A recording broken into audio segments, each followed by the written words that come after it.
Hi, my name's Dave, and welcome to the Woodshed. Today we're going to be looking at the long arpeggio plus chromatic scale run that I played in the previous two video clips, first fast and then slow. At the end of the run, there's also a bonus component where I use a 3 notes per string skipping pentatonic pattern. It's one of my favorite things to work with. It's reminiscent of Alan Holdsworth in particular, and a couple of other guitarists that I'm fond of. Sean Lane and Daryl Gabell come to mind. The backing track that I was playing over is in F sharp natural minor. Most of the runs I'm playing are, could be viewed as being in A major. A major and F sharp natural minor are basically the same key. They're relative major and minor. That's a neat trick you can use, something to keep in mind for future jamming. You can always play runs over a natural minor backing using the fingerings from the relative major. Sometimes it makes it easier to think about and it makes the fingerings easier. All right, let's go ahead and jump into this run. We're going to start with an arpeggio shape in A major, starting with the index finger on the 5th fret of the 6th string. I'm going to hammer to the 9th fret of the 6th string, and I'm going to go to the 7th fret of the 5th string, and I'm going to go to the 6th fret of the 4th string, hammer to the 9th, 7, 6, 7, 9, then to the 3rd string, 6, hammer, 7, 9. Okay, that's the first arpeggio shape. A long run like this can always be broken down into individual segments, and each of those individual segments can be looped and practiced individually, and it makes a longer run like this an easier project if you approach it that way. Break it down into segments, loop each segment, and tackle each segment individually. So here's how I would loop that first part.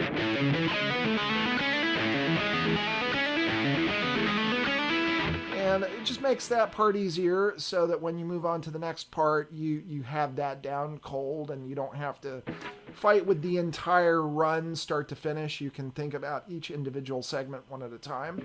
All right, that brings us to the next segment.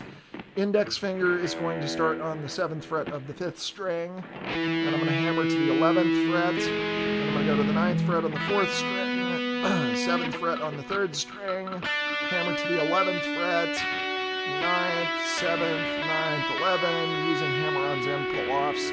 10th fret on the 2nd string, 9th fret on the 1st, hammer to the 12th. Here's that entire arpeggio shape. Okay, and that can also be looped. That arpeggio shape can also be looped.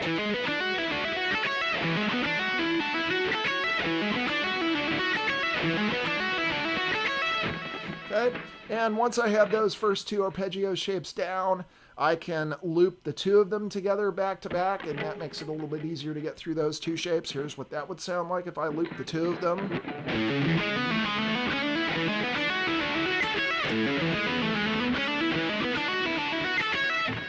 Okay, that brings us to the next segment, which is where I begin the chromatic scale runs. I'm going to shift the pinky on the 1st string up to the 14th fret, so pinky, 14th fret, 1st string, and here's the first chromatic scale pattern. 14, pull off to the 10th fret, hammer to the 12th, 13, 14, 10, 12, 10, okay? And that's going to be a recurring pattern that I'm going to use throughout this section of the run. So I can loop just that section all by itself.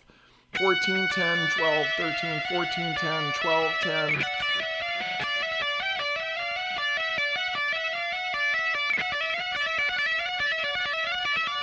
Okay, so let's play that one more time and then continue. Okay, now I'm going to skip a string down to the 14th fret of the 3rd string, and I'm going to pull off to the 11th, hammer to the 12th, 13, 14, go to the 2nd string, 11, 12, 13. Now I'm going to play the exact same lick on the 2nd string that I played on the 1st string. 14, pull off to 10, hammer to 12, 13, 14, 10, 12, 10. Skip a string down to the 4th string, 14, 11, 12, 13, 14, 11, 12, 11. up to the 5th string, 14, 11, 12, 13, 14, 13, 11, sorry, 12, 11, play that one more time, 14, 11, 12, 13, 14, 13, 12, 11, so that's a little bit of a change in the pattern. Here's what that whole segment looks like, and again, I can loop any number of parts of this, but I would start off by looping just that first string. Okay, and then here's the next part of it. That was a little sloppy. Let's try that again. So when you're skipping strings, you have to be really precise about your pinky finger placement.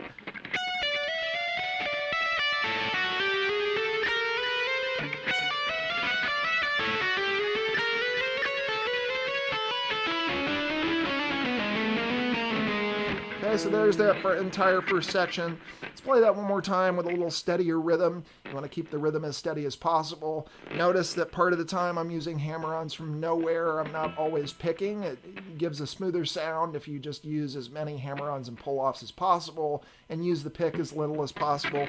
One more time, here's that entire section.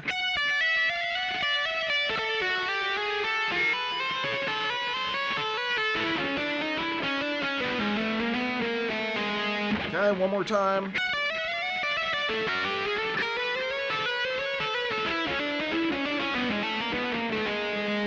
Okay, and all of that can be looped. Now we're going to slide the index finger down to the 9th fret on the 5th string, and this begins the next section of arpeggios.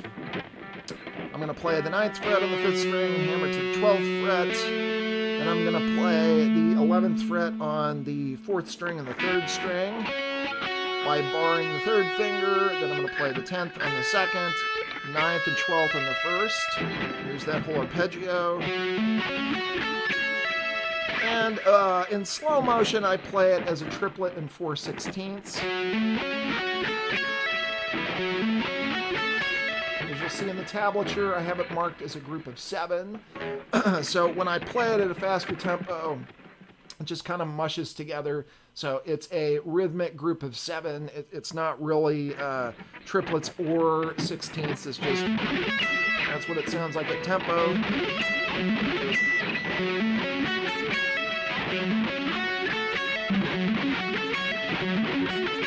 It's hard to play slow. It's actually very difficult to play this arpeggio slow. Here it is one more time in slow motion. Okay, and then here it is at tempo. Okay, then the next arpeggio, I'm going to slide the pinky down to the 10th fret and pull off to the 7th.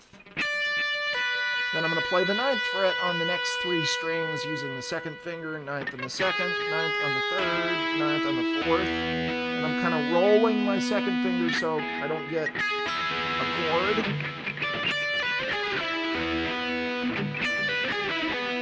And here I'm rolling the 2nd finger so I avoid the overlap of notes.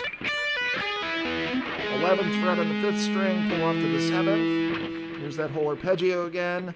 10, 7, 9, 9, 9, 11, 7. And here's what it sounds like at tempo. Okay, and I can loop that arpeggio by itself. I can loop the previous arpeggio by itself like this. I can loop this one by itself. And then I can loop the 2 of them together back to back like this.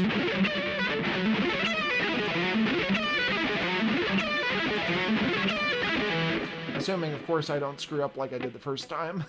So here it is again, looping those 2 arpeggios back to back. Okay, that brings us to the next segment of the run. We're back to the chromatic scale patterns. I'm going to move my index finger down to the 5th fret of the 5th string. I'm going to hammer to the 9th fret. I'm going to pull off to the 8, 7, 5, 7, 8, 9. Here it is again. Okay, so 5, 9, 8, 7, 5, 7, 8, 9. And that also is a segment I can loop.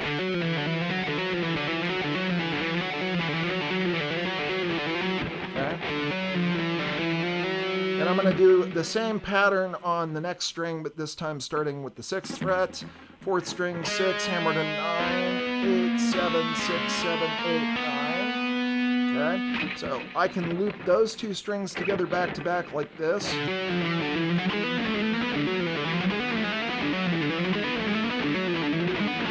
It's almost easier to loop them together back to back than a single string.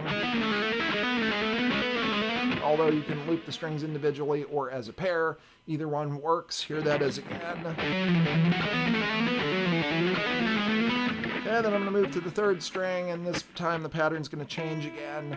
I'm going to play 6, 7, 8, 9, and 6 on the second string, then back to the third string, 7, 8, 9. Here it is again. I can loop that also, as you can see. Now I'm going to move the index finger up to the 7th fret, and I'm going to play the same pattern that I played on the 5th string, 7, 11, 10, 9, 7, 9, 10, 11. And up to the 2nd string, 9, 12, 11, 10, 9, 10, 11, 12. And that ends the chromatic scale segment. Here's the whole thing starting on the 5th string.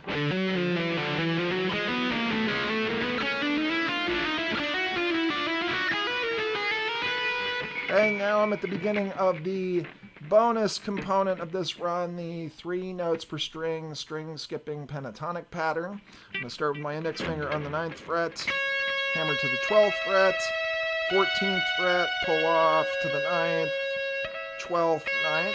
Here that is again. Notice I'm using the 3rd and 4th fingers. Okay, 9, 12, 14, 9, 12, 9. I'm going to skip a string.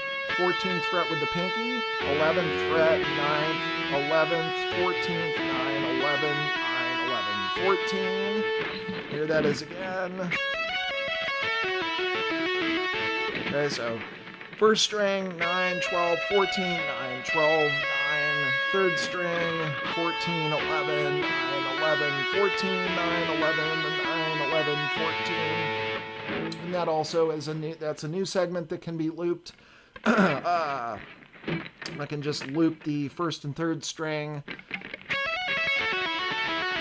Here it is in slow motion.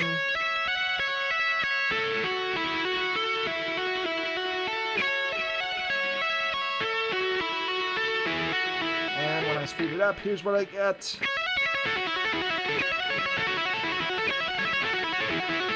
Okay, now I'm going to move to the 2nd string, and I'm going to do exactly the same pattern on the 2nd and 4th strings. So I have this pattern on the 1st and 3rd strings. I'm going to do the exact same thing on the 2nd and 4th strings. 9, 12, 14, 9, 12, 9, skip to 4, 14, 11, 9, 11, 14, 9, 11, 9, 11, 14. Okay, then I'm going to do a similar pattern on the 3rd and 5th strings. 9, 12, 14, 9, 11, 9, skip to 5, 14, 12, 9, 12, 14, 9, 12, 9, 12, 14. Okay, then I'm going to do the last part of that pattern 2 more times on the 4th string and the 3rd string. 9, 11, 14, 9, 11, 9, 11, 14. 3rd string, 9, 11, 14, 9, 11, 9, 11, 14. And then the 2nd string on the 12th fret. And then I'm going to do this little pull off. And do this little embellishment from the 10th to the 12th to the 9th. So 10, 12, 10, 9. It'd help if I actually did the pull off. Okay, and that's how I end the run. Here's the entire 3 notes per string, string skipping pentatonic pattern again. It's a little tricky, but it's predictable enough and consistent enough that it's not as difficult as it looks. It's actually pretty logical. So here it is.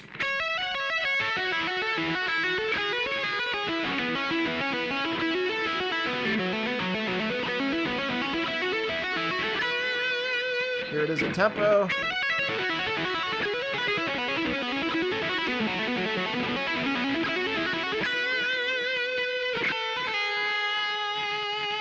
Okay. All right. Here's the entire run at tempo.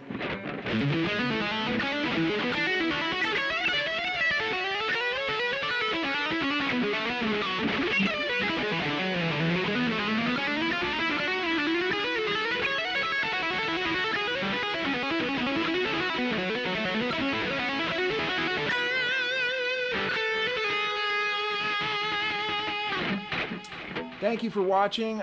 If you like this video, please click like and hit the subscribe button. And as always, the tablature will be available in the video description underneath. Thanks again for watching, and we'll see you next time.